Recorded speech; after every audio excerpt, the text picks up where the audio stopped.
and welcome to a very special edition of True Reporting Live. You like that producing? I do. Guys, thank you so much. I did need to tell you, I didn't mean to confuse everybody and say that Neon Revolt is on today, because I clarified yesterday I would just be going over one of a very long article with video, everything that's within this article that he has written. It's too long for a podcast, and there's also something else special about this. Very special is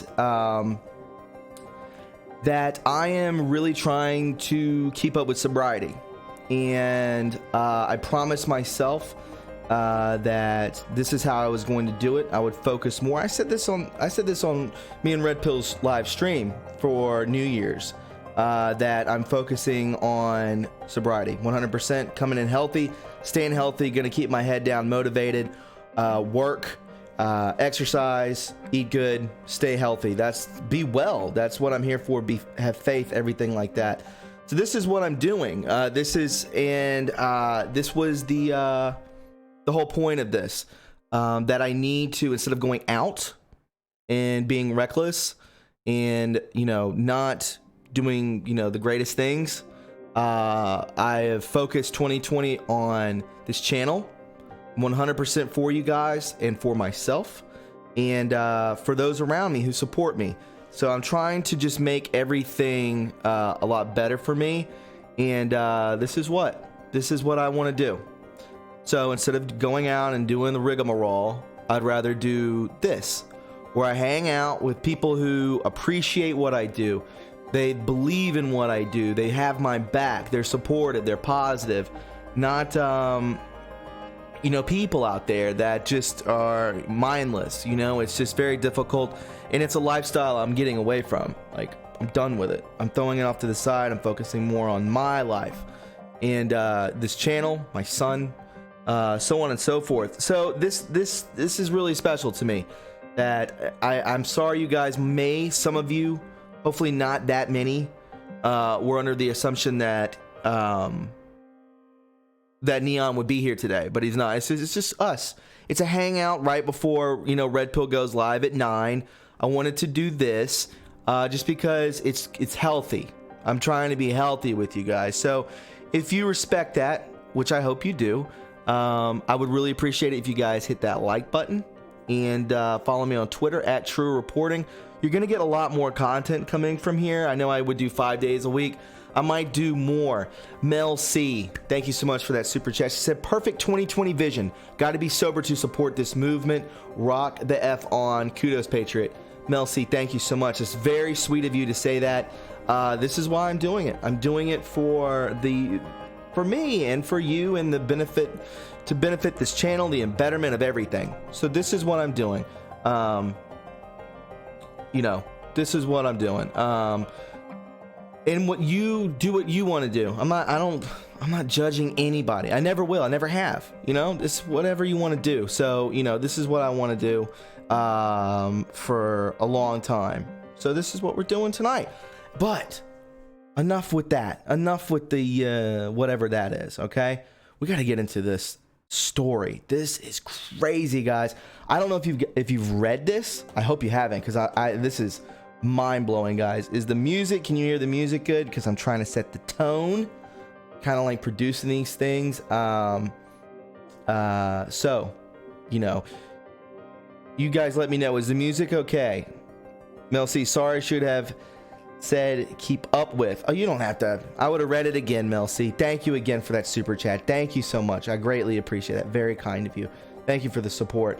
Yeah, so we are going to get into this, guys. All 900 of you, thank you for doing this. Thank you for sticking by my side. I greatly appreciate it. So let's go ahead and do this, guys. I don't care about devil lettuce. I don't care if you smoke. I don't care anything. Whatever you want to do, you do. You do you, right? You do you. What's the sound on? What is this music on? Is it too loud? It's on 10. I'll bring it down to 7. There you go. I'll leave it right there. That's good. Music 5-5. Music is fine, dude. That's where we're leaving it. We'll leave it right there. Let's start this story, all right? You want it on the screen? You guys want it on the screen? Or you want me to read it to you and then bring in the video? Kathy Alterman, thank you. Stay sober for us. Thank you, Kathy. That's the plan. That's the plan, Stan. All right, so we're good. I brought it down. How loud is it? How loud is this? We'll bring it down a little lower. Just to please everybody. I know people are particular. All right. On 4. We're good. Slap that like button. That's right. It's funny watching you read the comments. Yeah, it takes time. Miami Chris. So do you want me to read it? Read and video. So you want to read along with me? Is that what you guys want to do? On screen. Perfect. You want it on the screen or off the screen? I'm not doing anything with the music, so don't say anything.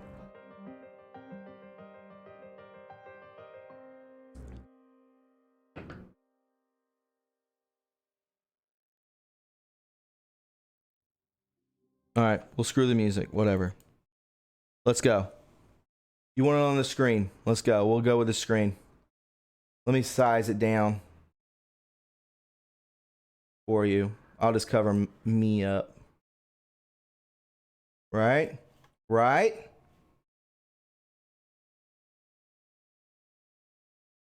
There you go. So, let's hang out together. Let's read some interesting stuff. Remember, I can't say a lot of key words, so just be aware of that. Thank you for the 1,000 people that are hanging out with me. We're doing this for sobriety, okay? So we're good. We're on the screen, and we're going to read. So, again, we're going to show video of this, too, because some of this blew my mind. The music is off. All right, let's go. Let's do this. So it's entitled, How... JP 2020, thank you. I've been with you from your start. Wow. So happy for you. Proud of you. Keep on, bro. Where we go, one we go all. JP, thank you so much, my friend. I like the 2020 posts too. I like the dollar amount. That's very cool. Thank you, guys. Let's go. How Epstein caught Rachel. If you don't know who Rachel is, I cannot say the last word because all of us who said her last name begins with a C got hit with a strike, so we can't talk about that. All right, here we go. Sedan, you'll know what that is. You know what this second word is. Great Awakening, Neon Revolt. This is from 2 days ago, but it's gonna blow your mind, guys, so let's go ahead and get going. So most of my readers, he says, know that I've been following Inti over at crazydaysandnights.net, which is Sedan. That's the hashtag that was in there for short. For some time now, Inti is a very high level, guys, entertainment lawyer. Thus the name Inti, you know, right? Entertainment. With connections out the wazoo, who publishes what are known as blind items. The term blind item itself originates from what I believe gossip columns printed in small local papers wherein the names of those involved would be removed, leaving the reader to speculate as to who could best fit the descriptions being given by the author of the blind item, and had been pushing the more important entries to the broader Anon community. So much so that a number of Anons now follow Inti as well, spreading the word. This guy is a lawyer within Hollywood, and he's pushing truth. He's showing us what's going on behind the scenes on the boards.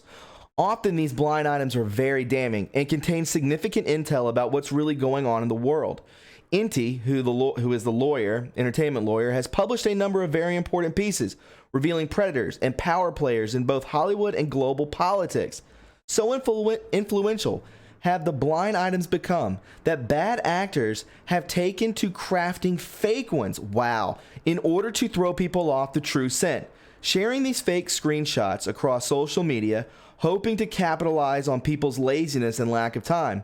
Hoping they won't fact check to see if Inti actually published these items or not. So they're trying to blur the lines. Do you understand how evil that is? This guy's actually trying to do something positive, and they're such a mafia that they blur the lines. I'm surprised this guy is still alive, but you know, nobody knows who he is. He is an Anon, which is awesome. That's why the boards are great. And what's more, Inti has a stellar track record when it comes to the predictions, end quote, and intel. He called out Weinstein, Singer, and Spacey ages before the rest of the world knew about it. And anyone following his site closely knows just how prescient his blind items can be. What is perhaps more troubling are some of the individuals Inti has named, the entertainment lawyer, who have yet to be publicly exposed or otherwise prosecuted for their crimes. Furthermore, sometimes Inti, and not only Inti, but other blind item writers will get a bit cheeky with their descriptions of the players involved, such as Inti repeatedly calling Azalea Nanks a flowering financial institution. I believe that's Azalea Nanks. Does anybody know who that is? Let's see. Continuing forward. Technically, the name is removed from the blind item, but it's not exactly hard to fill in the blank with a description like this. And every year, Inti has a big blind item reveal day, in quotes, which has become an annual tradition, wherein he takes the subjects of the blind item themselves and publishes the names of those involved. He judiciously chooses which items are, in quotes, safe to reveal by way of either news that is broken elsewhere, or other events unfolding, revealing what he said earlier to be true, thus taking any risk out of the equation for Inti himself. This is a very smart man. And boy, did he deliver today. Let's get into it. There were a number of explosive blind items revealed, which you can read at the Sedan site itself or by searching the Sedan hashtag on Gab. If you guys aren't on Gab, get on Gab, okay? Please do that, because that's where Neon is, and he needs all the support he can get because this guy puts out incredible information. It says here, to see which ones were most interesting, but far and away, I think the most important reveal Inti delivered came from this drop, first originally on July 10th of 2019, so a little over 6 months ago. Blind items reveal number 4. This one has a lot of moving parts, he says. It also shows how everything all ties together. Back when the billionaire you-know-what was first being investigated, there was someone who was really worried. He was a foreign-born A-plus list photographer in his own country. This guy was a legend, he says, as big as you could get in the art photography world at the time. He was also someone who not only photographed underage models, wow, for the you-know-whats, but also recruited underage models who came to him. He is the one who found one of the top models recruits ever, the beer one. He used his daughter to do so, and the beer one and the daughter are still great friends. Obviously, he's using code, the beer one. The photographer, he didn't want anything to touch his legacy or have his family know what he had done, so he killed himself. Jeffrey, Bob Carlos Clark, Rachel you-know-who, Guinness. The beer one is Rachel C., as you can see right here, guys. Okay, that's who he's talking about, and this is who we're going to get to. This person's huge. Q always talks about her, right? That's the biggest player. That's one of the biggest players out there. And he says here, Neon does, I know I'm not the only one who was wondering how Rachel got caught up with Jeffrey. It's been a subject of debate on the research boards for some time. Miami Chris, thank you so much for that super chat, my bubba. I appreciate it very much. Thank you. Well, Inti provides a straight-up answer today.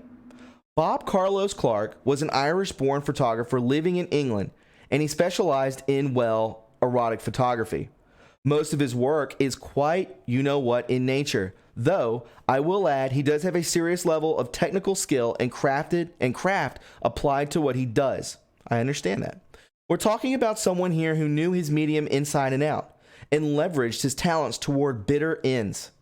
This interview with him shows him at work with tame photos, and perhaps you'll get a sense of what I mean when I say he did possess serious skill, which is, I think, foundational in understanding why he is so widely regarded and, for instance, leveraged by some of the biggest companies worldwide for their various advertising campaigns. So I'm not going to show this because it does probably have softcore porn in it, so we're not going to do that, but, we're just going to move forward with that. That's not the, this is irrelevant. The video is. Plus, I don't want to get in trouble for anything. The video I'll show you is going to blow your mind that I watched, okay? The blind item tells us Clark was connected to Jeffrey and used to procure young girls for him, which was easier for him to do, given his career in photography and access to young models. Gross. He is particularly famous for his one series where he photographed his subject in all manners of latex garments, including Rachel Wise in latex catsuit. This was perhaps the most tame photos from the series. I don't know how old this person is, guys. I have no idea how much this woman or this guy makes. Okay, I don't know. I don't know how old they are, or anything like that. And that, of course, immediately brought to mind this photo of Wise and Richard Gere from Rachel, you know who's Instagram profile. Remember what happened to him? Remember he put the gerbil up his you know what, right? Put it up his ass. What a freak. And now he's tied with these people. This is Instagram. Look right here. Right here, guys. Old job. Gross. Says here, thank you, Terry. She says, y'all need to understand the Southern dialects. Totally unusual to others' ears. We are well educated. Get over it. Where we go when we go, all Thomas. My reading is fine. You do it, right? Robert Stubblefield, thank you so much for the super chat. Thank you, Terry, as well. Here we go. So we're already seeing some independent verification of the connections between Rachel, Clark, and Jeffrey. NT goes on to talk about how Clark killed himself in 2006 when he stepped in front of a train. Oh, that sounds believable, right? The Guardian tells of his final days. Is this the guy? No. Is that Bob Carlos Clark? Guys, tell me. Do you recognize this man's face? I swear to you. Give me a 1 if you recognize his face. I've seen this man before. Give me a 1 if you recognize him. Give me a 2 if you don't. I would really like to know. I would truly like to know. Or am I just completely confused? Is this somebody who's famous? If you know who this is, press 1. If you've seen this man's face, press 1. If you've never seen this man's face, press 2. That's Keith Richards. That's what I thought. Okay. Sorry. All right. I knew that. I thought that was him. Gotcha. I'm not a Rolling Stones guy, so my bad. Okay? Anyways, it says on the 25th of March 2006, the photographer Bob Carlos, that is Keith Richards, guys, my mistake, checked himself out of a Priory Hospital in Barnes, southwest London, walked a short distance to a railroad track, and jumped in front of a train. That sounds like MK Ultra to me, right? Right? He was 55, and it was a terrible end to a complex life. All right, he walks out of a hospital, right? Walks out of a hospital and into an oncoming train. Sounds like they needed to get rid of him, right? Towards the end of his life, or maybe he just couldn't handle it. Towards the end of his life, Carlos Clark's vision of success seemed as far from realization as it had ever been. He held bold new shows in London and Madrid at the end of 2005, but he seemed to take little pleasure from them. His doubts about his work strengthened, and his insecurities were expressed in erratic behavior and growing paranoia. He became convinced he would be sued for failing to gain clearance to use his model's images. Aw, because they're underage, right? You sick F, right? He was living in the basement. Wow. In January, he just started to behave very oddly. Okay, I'm just going to read the highlighted one. Robert Stubblefield, thank you so much for that. Reminder that the original investigation into Jeffrey had just started in March of 2005. Wow, this is when that guy killed himself. From Wikipedia, which gives us an easy to follow timeline. In March of 2005, a woman contacted Florida's Palm Beach Police Department and alleged that her 14-year-old stepdaughter had been taken to Jeffrey's mansion by an older girl. YO Sage Cat, thank you so much for that super chat. There, she was allegedly paid $300, equivalent to $390 in 2019, to strip and massage Jeffrey. She had allegedly undressed but left the encounter wearing her underwear. Wow. Again, guys, I mean, this is, Bill Clinton hangs out with it. I mean, this should not blow any of your minds, right? Shouldn't blow your minds because this is who we're dealing with. I mean, they eat people, right? Police began a 13-month undercover investigation of Epstein, including a search of his home, The Federal Bureau of Investigation also became involved. Subsequently, the police alleged that Jeffrey had paid several girls to perform sexual acts with him. Interviews with 5 alleged victims and 17 witnesses under oath, and a high school transcript and other items found in Jeffrey's trash and home allegedly showed that some of the girls involved were under 18, the youngest being 14. I understand that this is what the media puts out, 14, 16, 18, but we all know that they mess with babies too. They're gross. Erratic behavior, Neon Revolt says, paranoia, and ultimately suicide. As Inti said, he didn't want anything to touch his legacy or have his family known what he had done, so he killed himself.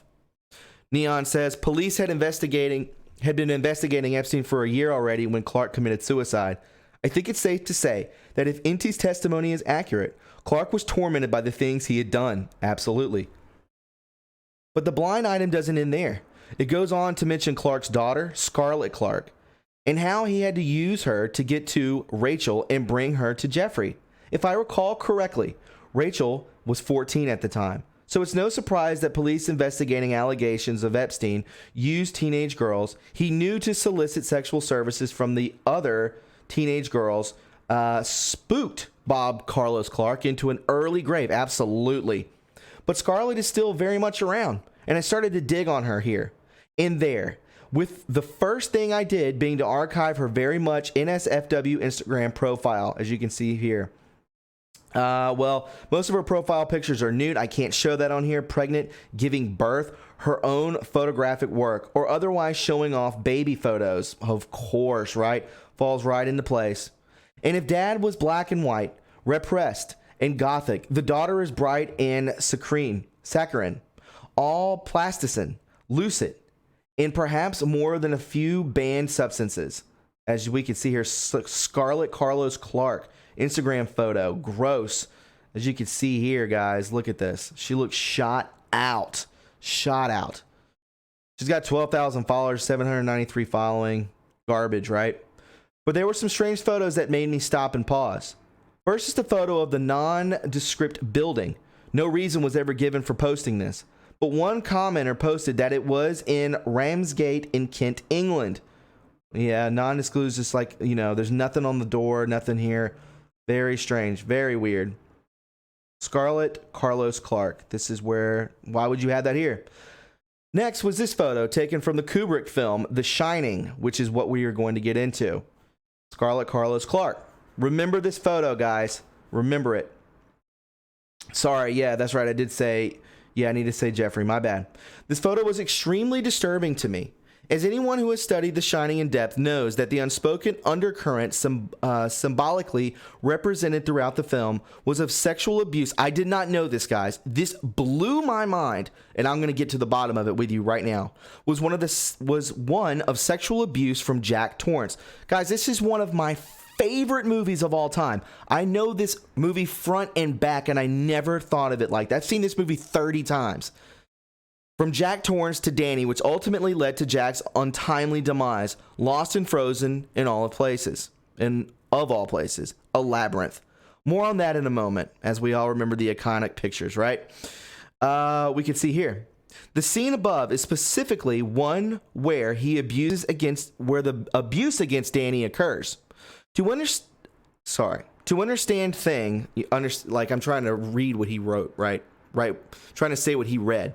The thing you have to know about Kubrick is that he actually studied NSA code breaking techniques to better reverse engineer his own films in order to load them with symbolism. We all know about the fake, moon landing, all this kind of stuff. Supposedly it was filmed in a Hollywood studio. Kubrick directed it. If you don't know about this, then you need to read up on it, okay? This is what's taken place.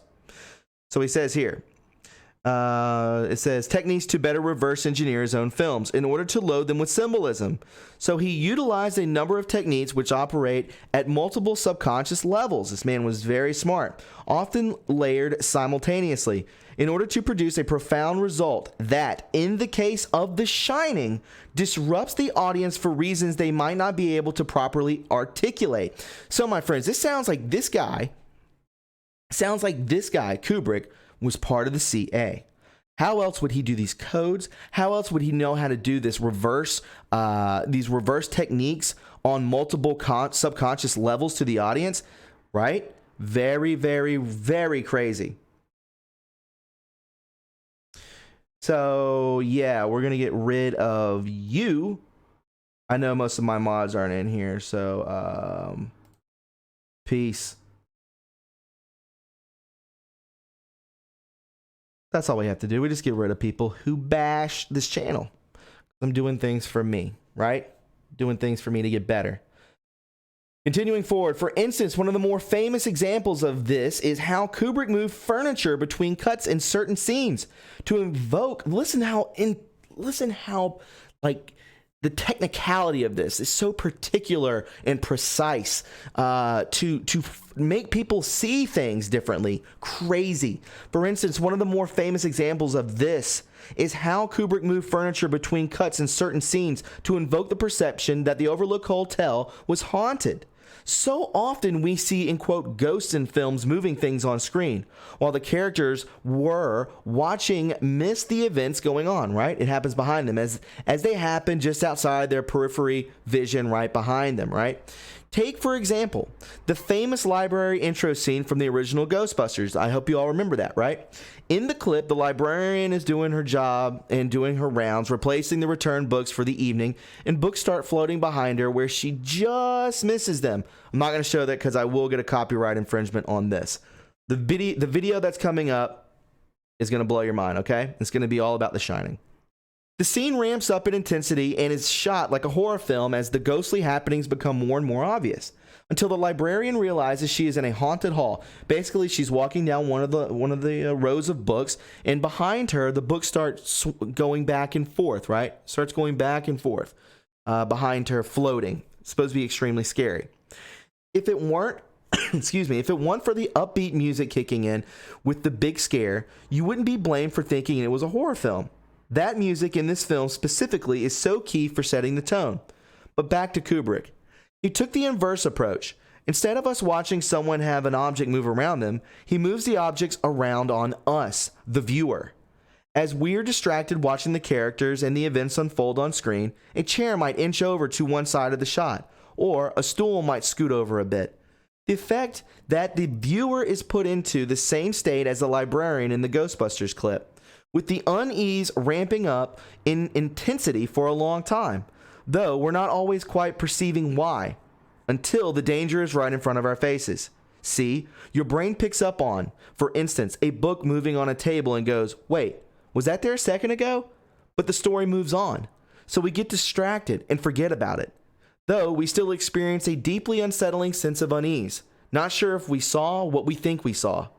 I've previously referenced Kubrick's gold Federal Reserve narratives, also in The Shining, my friends, and I've gone back and forth to his motivation over the years as to why he filmed what he filmed in various movies, wondering if Kubrick was trying to warn people, or whether he was just trying to rub subversive narratives in our faces. But the themes of sexual abuse in The Shining are undeniable, and no one does a better job of explaining it than Roger Ager.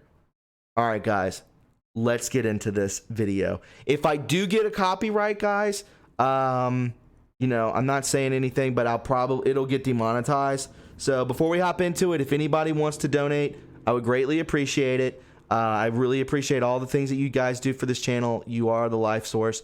So if it does happen, if anybody wants to donate, you're most certainly welcome to. Let's check it out.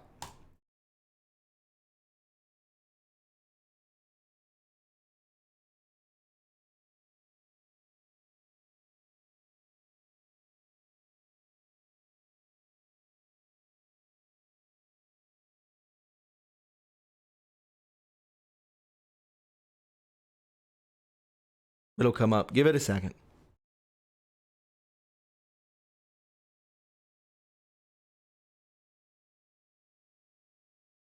Danny's ordeal and the bear costumed man.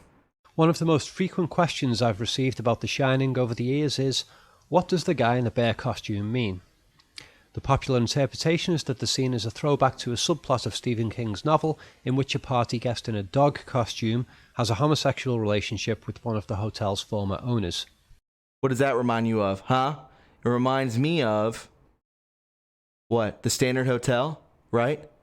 Is this what it reminds you of? This is what they do. It's what the elite do. It's what Adam Schiff does. Now, the first thing to note is that in the film, the guy is dressed in a bear costume instead of a dog costume. A shift from dog to bear doesn't have any significant effect on the aesthetic scariness of the scene, so there must have been some sort of logic at work in Kubrick's decision.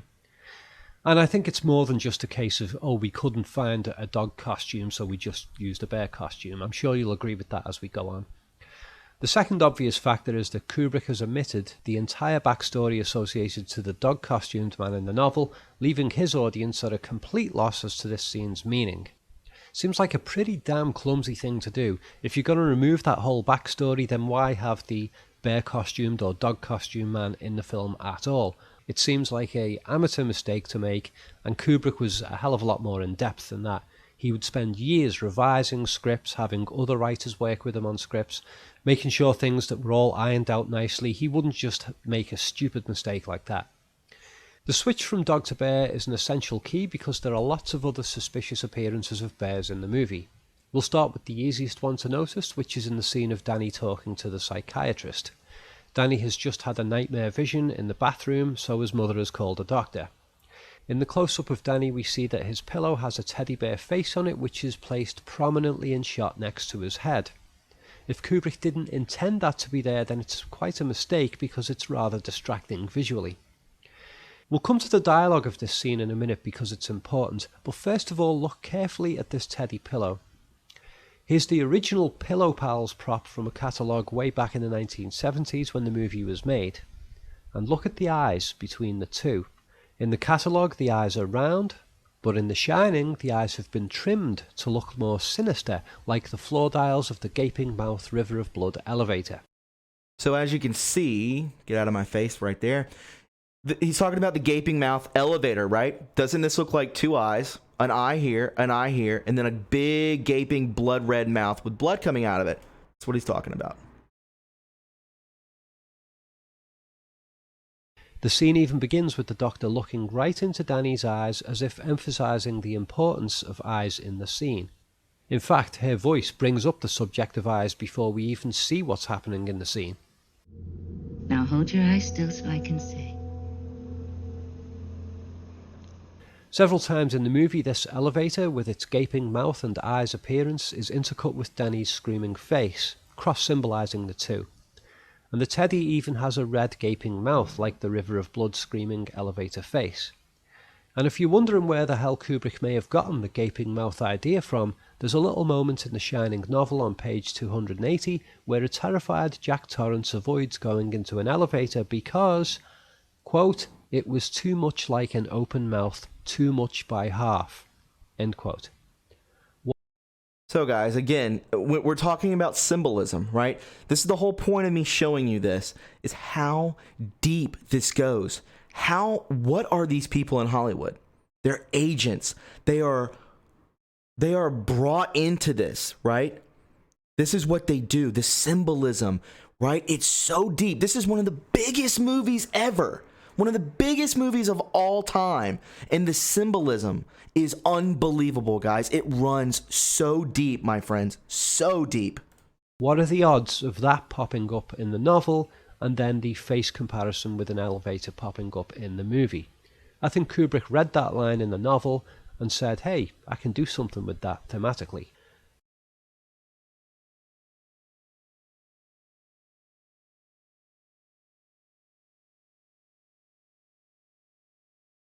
In the marketing poster for the film, note that the face within the lettering book looks both like a child and like a teddy bear. It has the same terror eyes as the pillow prop in the elevator floor dials. This is true. If you look at the eyes and then the elevator dial Another conceptual link eyes. is that both of these bear appearances are featured in relation to beds or bedrooms. Now, I'm not going to beat around the bush anymore by slowly building up to my interpretation of this theme. I'll just say it outright. Danny has most likely been sexually abused by his father, Jack, and this bear fellatio scene symbolises the abuse. Here's a piece of evidence which on its own very strongly supports the abuse theme. When Jack's employers approach him in the lobby on closing day, Jack is reading a January 1978 issue of Playgirl magazine, not Playboy. So first of all, there's Blew the me away obvious right here. homosexual innuendo, but the story titles featured on this particular issue include Incest, Why Parents Sleep with Their Children. Incest. Why parents sleep with their children. Playgirl. This is what he's reading. All of the symbolism. All of it. It's all in there. Oh, just a reminder at this point, for those of you thinking that the Shining movie can be explained by the Stephen King novel, no it can't. Kubrick stripped away most of the novel content, keeping only the bare bones plot structure, and even that he changed drastically. For example, in the novel, the hotel blows up at the end, and there is no hedge maze. Kubrick then layered a whole bunch of other themes on top of that in the movie which weren't in the novel. See my full Shining analysis article for a breakdown of those differences. The link is in the video description below. Now before we carry on, I know there will be people who love The Shining and really won't want this theme of parental sexual abuse to be true. If the idea offends you, then you may as well stop watching this video now, because the evidence for this theme is going to mount up very strongly throughout this video. So if you can't handle it, just go watch a dumb Batman superhero movie or Lord of the Rings. All right, again, if you don't want this movie ruined for you, you can peace out. That's cool. But I really think, I mean, this, you know, I can never watch this movie again. But again, why does Hollywood create movies, right? It's to lull us back to sleep. This channel is to wake you up, is to help you. It's waking me up. I didn't know about this. I watched this the other day. And I was like, this is too big to skip over. I had to watch it to make sure that I wasn't, you know, that I'm also asleep with some things. I know I am. I'm really, really here to help wake you guys up, not to ruin things for you, okay? I'm not here to ruin things for you. So if you don't want this movie ruined for you, I totally understand. You don't have to watch it. You can go and do what you need to do. But what I want you to know is I'm here to help you realize that these people are horrible people. It runs so deep, guys. Or whatever escapist stuff makes you feel better. For everyone else, let's carry on. Returning to the comparisons between the Bear Costumes Man scene and Danny talking to the psychiatrist, sexuality is subtly referenced in the second scene and very obviously referenced in the bear scene. The bear man appears to be giving fellatio to the man on the bed, just as the dog man in the book was carrying out a sexual submission role with his partner. The open patch on the bear man's behind in the film simply adds to the sexual emphasis. And in the psychiatrist scene, things are a little bit more subtle, but when you pay attention to it, it's rather obvious. Danny lays on the bed with his jeans removed and his hands curiously covering his groin area. And the dialogue is full of innuendos about abuse. Is Tony one of your animals? No, he's a little bit that lives in my mouth. Tony's his imaginary friend. Oh. If you were to open your mouth now, could I see Tony? No, Why not? because he hides Where does he go? in my stomach. Does Tony ever tell you to do things? I don't want to talk about Tony anymore. Okay. That's fine. Just real quick, I mean, this movie's so close to me because this young boy looks a lot like my son. So it's really hard to even watch this, but it's just like, it's unbelievable, and you're about to see what the sexual innuendo within the it's just underlining throughout the whole movie. So it's a little difficult for me to watch as well. Actually, it's extremely difficult, but continuing. Another bear reference is found in Danny's bedroom at the Overlook Hotel. Ullman shows the Torrances their apartment, and Jack, not Wendy, steps forward and peeks into the child's room. Directly above Danny's bed is a framed picture of two bears, one standing and one sitting. Of all the places in the film that a picture of bears could appear, this one is right above Danny's bed, and there are no other framed bear pictures in the movie that I've been able to find. It's also possible that the framing of the bear picture is a parallel of the fellatio bear being seen within a door frame. But don't worry, my interpretation of the bear issue doesn't hinge on that admittedly reaching observation. In fact, it doesn't need to, because other parallels are much more in your face. For example, in another scene in Danny's parents' bedroom in the Overlook, there's a picture of two naked kids, one standing and one sitting. How remarkably similar to the picture of the bears. Remember, they would slightly move things. They would put stuff in the background. This is just like when you go to the Standard Hotel, or you start to realize, hey, look at the Starbucks symbolism. Look at all the symbolism. This is what 17's trying to tell us. It's everywhere, everywhere. What about those bruises on his neck? I think he did it to himself.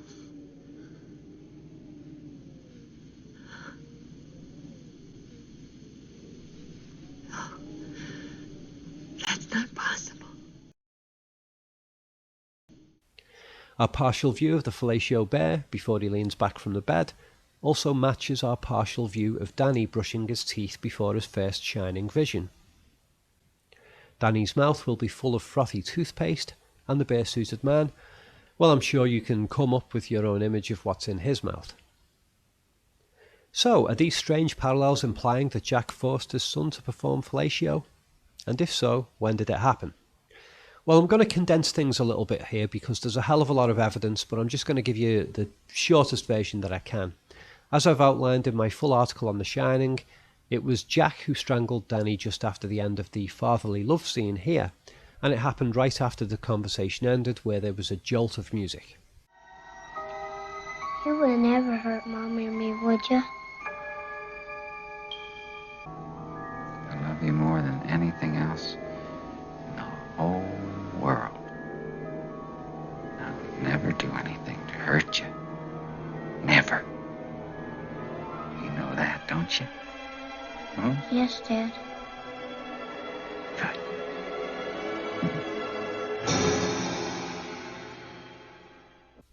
Traumatized Danny then has a nightmare about entering room 237, and room 237 represents the horror of entering his own apartment and being assaulted by his own father. And that scene ends just as Danny is about to see himself with his injuries in a mirror. Wendy then correctly blames Jack for the choking injuries after she sees Danny sucking his thumb. You did this to him, didn't you? You son of a bitch! And then, guilt-ridden Jack tries to block out his own reflection each time he passes one of the mirrors in this hallway. This blew my mind, this part. Watch, guys, as he walks past each of these mirrors, he does like a thing, like he's disgusted, right? It's incredible that how intricate this movie is. It's incredible, guys. I'm just speechless because I love this movie, but now I hate it. Me? One mirror. Two mirrors.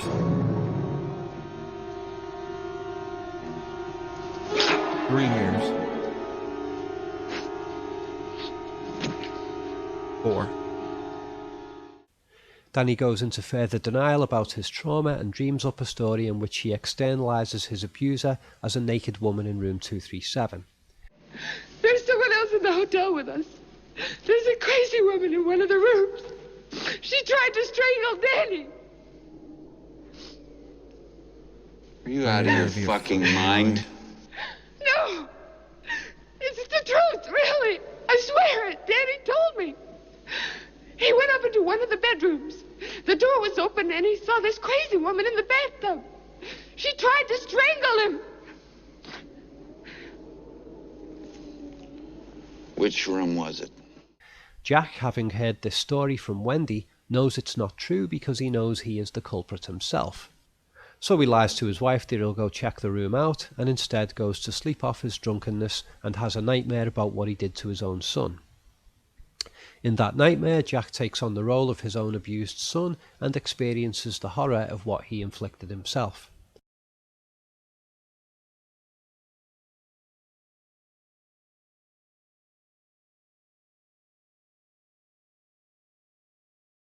Correct, Darla L. The deflect, His own everything abuse of can't self, face the his truth. ugly Correct. side, is seen in a mirror, personified as a rotting, naked woman. So we have two parallel love scenes, the first one of parental affection, and the second of which turns into a sexual abuse nightmare.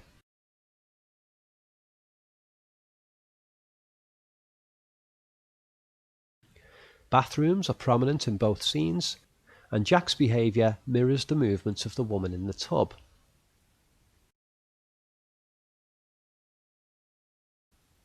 Plus, the layout of the non-existent room 237 mirrors the layout of the Torrance apartment.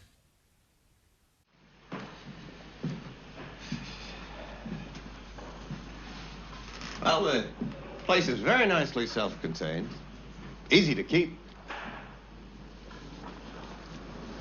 Cozy. Yes, very cozy for a family. And if you feel like spreading out, you have the rest of the hotel to move around in. Well, it's very, homey. Yeah. It's now even more clear why Kubrick chose such a sad, sombre piece of music for the fatherly love scene, because this is where Danny encounters the horror of violent and sexual abuse from his father. Listen to the buildup of the music First. right before, obviously, he's sexually abused.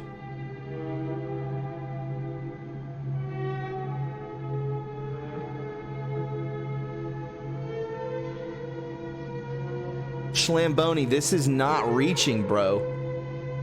This makes perfect sense to me. There's loads more evidence to support the fatherly abuse narrative. For example, there are lots of hardcore porn pictures of women on the billboards in the basement. This is while Jack is dreaming about killing his family, as he claims. And being that this is a YouTube video, I can't show you these porn pictures, so if you have a HD copy of the movie, then I suggest you Go check it out! But I can show you here that among these porn pictures is a sign with the prominent word choking. And there's another one when she runs out the room. Sage Cat Choking, said stop and report sexual porn abuse and pictures save the in the children. same scene. Absolutely. Stop and report all sexual abuse. It's difficult to tell due to the focus, but is that a bare face inside of the lettering? Possibly even a river of blood. Remember? The face and then the blood, just like coming out of the elevator. Guys, if you want me to read So did Jack really dream about killing his family? If you want me to read your comments, super chat them and I'll read them, okay? Or did he dream about a sexual assault that he just committed earlier against his own son, who funnily enough shows up traumatised a minute later? Jack is also leaning over his desk, which mirrors the positions of the bear giving fellatio and Danny brushing his teeth. Oh, and about that sweater change. When Danny goes into his parents' apartment, he has a sweater on which has a Mickey Mouse image on it. There was a Mickey Mouse here in this bathroom scene, which mirrors the bear fellatio scene. And then when Jack shows up damaged, he has the Apollo 11 rocket sweater instead. Now you may think, oh, hold on, wait, that's a break in the narrative. And I know that a lot of people interpret this sweater as being a evidence of a moon landing theme. Now check out my video, the moon landing theme debunked in The Shining, if you want to know all about that stuff. But what I will say here is that instead I think what the rocket implies on the sweater and the sweater change is that it's a phallic symbol, and look, it's aimed at Danny's mouth. That fits in with all the other evidence in the movie about a sexual abuse narrative. But watch the funny look that Jack gives here after he gives his false explanation about the dream. This blew my mind as well, guys. I dreamed that I killed you and Danny. I must be losing my mind. Everything's gonna be all right. Mel C, thank you, just because I'm proud of you. I know sobriety isn't easy, especially when you have to create your own support system, maybe with new people. 17 inspired me to keep on top of things and stay healthy. Live call and show on topic with RP78, probably. We could do that maybe tomorrow. It's up to him, though, because he's a busy boy. I know that. Sage Cat, thank you so much for the super chat. Real quick, guys, thank you again, Mel C. Very sweet of you. I need you to understand that just focus on Jack Torrance, Jack Nicholas, right now. Watch his face when he's trying to tell her, I had a dream I was killing you. I was having a dream I was killing you and Danny. That's not what he was dreaming about, guys. He's dreaming about what he did, and he's regretting what he's done to Danny sexually. Watch the face. Focus on the face. Come on, let's get up off the floor. And a big gob of saliva drips from his mouth right after he wakes up. Broken Head Mom, thank you so much for that. She said, keep up the great work. Thank you. I appreciate that. Of course, it's going to start doing this. Come on, man. Don't do this to me. I'm going to start acting like him. Danny!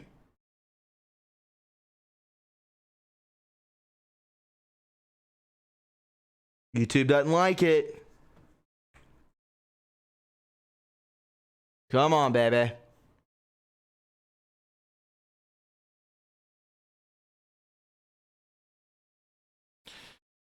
Oh, they didn't like it.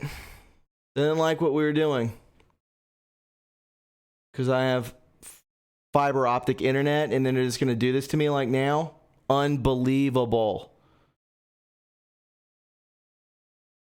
I'm going to post this guy's channel down in the bottom, okay?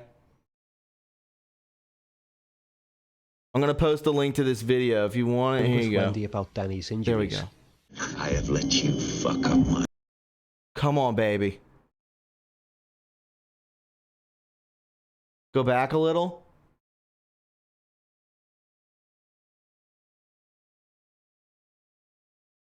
We'll go right here. Give it a second. Give it a second.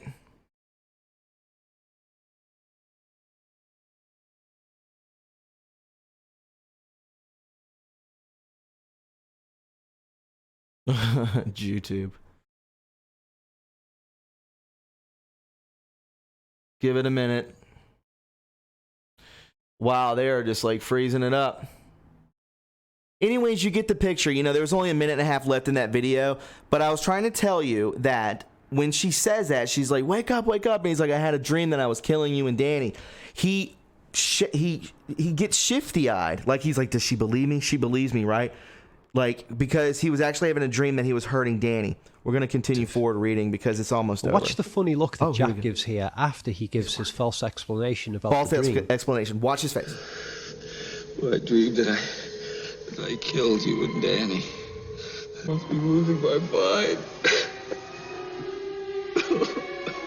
Everything's gonna be all right. Right there. Come on, let's get above the floor.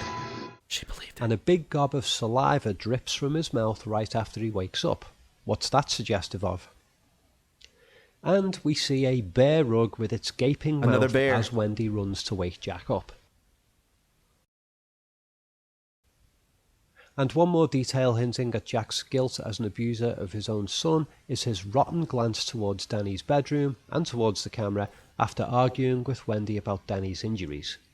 I have let you fuck up my life so far, but I am not gonna let you fuck this up.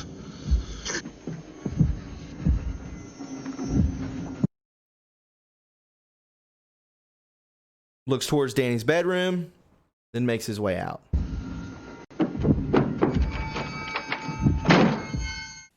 There's so much evidence for this fatherly abuse theme that I've only shown you a portion of it here in this video.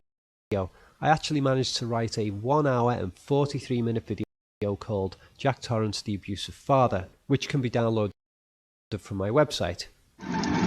Go check it out. So I'm just wanted to show you guys this. I didn't want to ruin the movie for you, but again, this is all everywhere, my friends. This is just, it's so disturbing. And I'm going to copy this video right here. I'm going to put it in the link for you in case you want to show your friends, to show them and wake them up. There you go. There's the link for you right there. We will continue reading.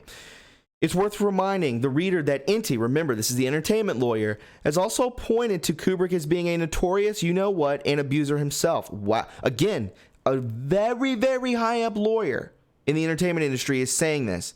So what you're seeing in The Shining might be Kubrick's laying out the elements of his own guilt-ridden psyche on screen. One of the most frequent questions I've received. So, we can see here, and we'll read this as well, blind item reveal number 6. I think it is possible that I have found a director who is even worse than the Oscar-winning A-list director that has been in this space frequently, or even Woody Allen. The director of which I am speaking is an Oscar winner, but not for what you might think. It is shocking, actually. He does not have any more Oscar wins. I do hope this is in some small part due to his you-know-what and abusing women throughout his career. Although the number of the actresses he's abused is in the dozens, I'm going to focus on just a few of his more notorious crimes. He has, you know what, 3 tweens during a casting process and gave the role to the tween he said was the one who was the best in bed. God, these people are filth. It says here, he later ordered her to sleep with much older foreign-born co-star on the movie who would go on to have an A-list career. The co-star injured her severely, and production had to be stopped for a week to allow her to recover. Oh my God. The director kept her around for a couple of years under the guise of getting her more roles. But the real reason was so he could send her out to find other tweens and early teens to bring back to his place where he would get them drunk or slip them drugs, and then you know what. He often filmed these you-know-whats and would film the actresses with the other tween and teen females. Guys, this sounds exactly like the Uma Abedin and thick-ankled dogface movie, right? Right? In the movie for which he is most famous, he had friends of one of his children come to the set with the child. All the friends were probably no older than 7 or 8. He, you know what, a dozen of them, at least during the filming of the movie, and filmed many of them. When he died, there were hundreds of hours of footage, which some of the most extreme versions of Child You Know What anywhere. Stanley Kubrick, Peter Sellers. What a filthy mother... Oh my God. It's also worth noting that Sue Lyon, the teenage actress in Kubrick's film Lolita, who is undoubtedly the victim and who, let's be honest, is all but named in this blind, just passed away. Sue Lyon, star of Lolita, is dead at 73. She was 14 when she was cast in the title role of Stanley Kubrick's 1962 film of the Nabokov novel. It remained her best-known credit. Sue Lyon, who at 14 was cast in the title role of Stanley Kubrick's Lolita, a film Lolita. What? Lolita, right? A film version reminds me of a plane. A film version of Vladimir Nabokov's eyebrow-raising novel about a middle-aged man who becomes obsessed with a 12-year-old girl died on Thursday in Los Angeles. Again. What are these movies? It is also worth noting that Scarlett once called Kubrick her favorite director. Look at this. Oh, I forgot about this movie. I've never even seen this movie because it's so disturbing. Gross. Again, Scarlett Carlos Clark, favorite movie. Perhaps she is taking, look at this. She looks so abused and just gross. Nice little coat hanger there you got there, sweetie. Perhaps she is taking on her own interior design cues from Kubrick and A Clockwork Orange. Filth. Nice sandals, by the way. Her photo with the bear is also suggestive, and perhaps plays into the imaginary Rob Ager picks up in The Shining analysis. Yeah, there you go. More bear stuff, right? And finally, I want to point out this photo as well. The design on the floor is what caught my eye because the most definitely is a labyrinth. Look at that. Labyrinth right in the middle. Look at the way they live. It's just so weird. Perhaps not like the labyrinth in The Shining again. The second photo zooms in on the labyrinth design with Scarlett and Friend at the center of it, as you can see here. Again, she's not the first one to evoke this kind of image. She may even be aping, never heard that word, Kubrick again here. I get it.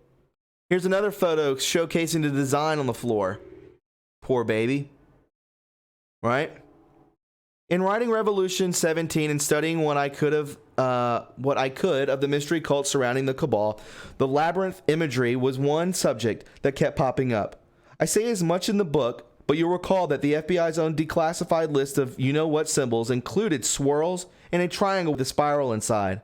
All these, as far as I can tell, harken back to MK Ultra mind control programming, what I said from the beginning, using ritual satanic abuse to fracture the victim's mind and erect amnesia walls, wherein their personality alters, wander, trapped and controlled. And that, all this stems from the ancient cult of the bull, and things like the legend of the Minotaur. Again, I go on in more detail in my book, so if you want a more descriptive version, you're going to have to read it there. And the absolute kicker for all, this is the fact that Rachel You-Know-Who, as recently as 2013, considered Scarlett her friend, and had to do her hair for her wedding. Wow. As you can see here, proof. Who designed my dress, my friend, blah, blah, blah, talking about you know what. Moving forward, photo of Rachel You-Know-Who, Guinness's wedding. So the question is, how much does Scarlett actually know, and what is she saying? Obviously, the two biggest wrongdoers here are dead. Both Jeffrey and Clark are now both on with the dirt, and it's hard to say, bearing direct testimony from either you-know-who or the surviving Clark, how much they know are responsible for versus how much they themselves were victims. Though, given the symbols and the preoccupation within Kubrick, that what we've seen and other symbols that might be a tad bit more obvious, there you go, over the eye. And I have to say, it's not looking too good for Scarlett either. And of course, I'm reminded of what 17 said back in March of 2019. Ray, right? All this, I cannot say any of this because we all got a strike from it. Look at what this stems to. Remember? I think it's safe to say that one more piece of Jeffrey's puzzle just fell into place. As you can see here, there's his book. Pick it up right now. One of the things I love is seeing photos from around the world that my readers have taken with my book, Revolution You Know What, and seeing the world-wide impact it's having in frankly places I never expected to see it. This photo was recently shared by Nolito over on Gab, and this is what he had to say. Congratulations and thank you for this book, which you all should buy right now. Great craft and immense dedication can be felt. I couldn't help but go through the first 2 chapters wondering how normie friends would process the cognitive dissonance. I gave away a copy or 2, but I got rid of that, and now I'm just enjoying the read. And my friends, this is what we're just going to get into, okay? I mean, this is what we've just... Let me bring this back up, guys. Did I exit out of that? No way. Where did my camera go? Oh, over here. There you go. Hello. Guys, I just wanted to show you all this. I wanted to hang out with you tonight. I mean, this is, this is crazy. It's crazy, right? How intricate the symbolism is. It runs so deep. It's so cultish. It's so cultish, and we all know it. We all know what we've been seeing, and 17 tells us all the time, right? He tells us all the time. Symbolism will be their downfall. It's not just Starbucks. It's in movies. It's everywhere.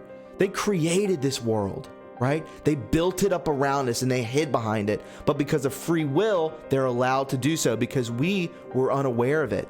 But now, through 17, we're starting to realize it, right? We're starting to use our mind, our logic. We're starting to break the veil, lift the veil, break the matrix. We're starting to see they are the real enemy. I'm glad you guys hung out with me. This is all about sobriety and friendship. I hope you all know that. I love every one of you. And, if you enjoyed this and you want to show your support, I have PayPal, Patreon. We have the super chat down below. Justin True, missing nuclear warheads from Warren's Air Force Base. Capcom replacing EEDs and devices and found them missing. They hired a contractor to use drones to locate the abandoned silo fields used by sleeper cells. The drones that were in Denver, my friend, in Colorado, you'll see. I'm sure we'll all see. And it's all on our money. You're right. You're right, Tony. Tigger Carter, I think that's what you mean. You know? Symbolism is everywhere, guys. So I really hope you enjoyed all of this. We are in strange times, right? Truth is stranger than fiction. We're starting to realize this, and I'm glad you enjoyed this. I saved it for you. And I'm so glad we had such a big audience on a Saturday night. We may start doing this. What do you guys think of Sobriety Saturday? What do you think about that? Is that a good Saturday show? Sobriety Saturday? I like it. I like it. I like it. And I feel better. I feel better about doing this. Guys, I know you're waiting on Red Pill. He's got a big show tonight. It's going on right now, 5 minutes. I don't want to cut into his time. I love Red Pill. He's a great friend of mine. Helped me out with a lot of stuff. I hope you all enjoyed it. Please share this on all social media. Please. It's going to be demonetized, I'm sure, because I showed too much YouTube. So if you want to donate, you most certainly can. $1 from 2,300 people would make a huge difference because I am combating censorship day in and day out. You have no idea. So if you want to do that, you're most certainly welcome to. Please follow me on Twitter at TRUreporting. Know that I do a live call-in show Monday, Wednesday, and Friday. Friday is Beyond the Headlines with Linda Paris, a fellow great YouTuber. We talk about conspiracy, so on and so forth. So if you enjoyed this, we may make it a regular theme show, Sobriety Saturday. So, or something of that kind. I'm just throwing that out there. So, We shall see.